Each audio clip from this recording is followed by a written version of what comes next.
ఈరోజు నేను మీకు 2 రెసిపీస్ చూపించబోతున్నాను. Soft thin creeps and rich home made chocolate syrup.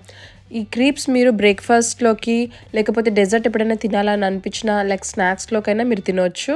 And chocolate syrup home made చాలా బెటర్ కదా, స్టోర్ బాట్ కంటే. ప్రిజర్వేటివ్స్ అవన్నీ ఉంటాయి. సో చూసేద్దామా రెసిపీ ఎలా చేయాలో. ముందుగా క్రీప్స్ చేసుకోవడానికి ఒక మిక్సీ జార్లో 1 కప్ ఆఫ్ మైదా, మీరు వీట్ ఫ్లవర్ కూడా యూజ్ చేసుకోవచ్చు, 2 whole eggs, 1 cup of milk, 1 cup of water, 1 tablespoon sugar, ఇది optional, 1 teaspoon vanilla extract, pinch of salt, 2 tablespoons melted butter వేసి స్మూత్గా బ్లెండ్ చేసుకోవాలి.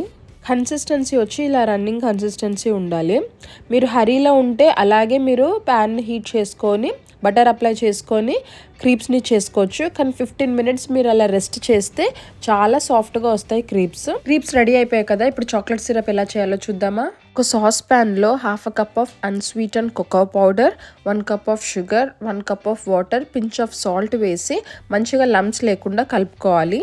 దాని తర్వాత స్టవ్ పైన లో టు మీడియం ఫ్లేమ్లో 5 to 7 మినిట్స్ మీరు కుక్ చేస్తే సిరప్ కన్సిస్టెన్సీలో మనకు వస్తుంది. సిరప్ కూల్ అయిన తర్వాత ఇందులో 1 టీ స్పూన్ వెనిలా ఎక్స్ట్రాక్ట్ వేసి మనము ఫ్రిడ్జ్లో 2 to 3 వీక్స్ దీన్ని స్టోర్ చేసుకోవచ్చు. ఇప్పుడు మనకి creeps and chocolate syrup ready అయిపోయింది కదా, ఇప్పుడు మనం ప్లేట్ చేసుకుందాం క్రీప్స్ని. చాక్లెట్ సిరప్ నేను ఇలాంటి ఒక చిన్ని కంటైనర్లో వేసి యూజ్ చేస్తాను. సో ఇక్కడ క్రీప్ తీసుకొని వేరియస్ టాపింగ్స్ మనం యాడ్ చేసుకోవచ్చు. మీకు ఇష్టమైన టాపింగ్స్ మీరు యాడ్ చేసుకోండి. ఈరోజు నేను బనానా అండ్ స్ట్రాబెర్రీస్ని యాడ్ చేసుకున్నాను. అండ్ దానిపైన చాక్లెట్ సిరప్ వేసి సర్వ్ చేశాను. అతి కొద్ది ఇంగ్రీడియంట్స్తోని చాలా త్వరగా అయిపోయే ఈ యమ్మీ ట్రీట్ని మీ ఫ్యామిలీ కూడా ట్రై చేసి మీకు ఎలా కుదిరిందో నాకు కమెంట్స్లో చెప్పండి. Thank you for watching.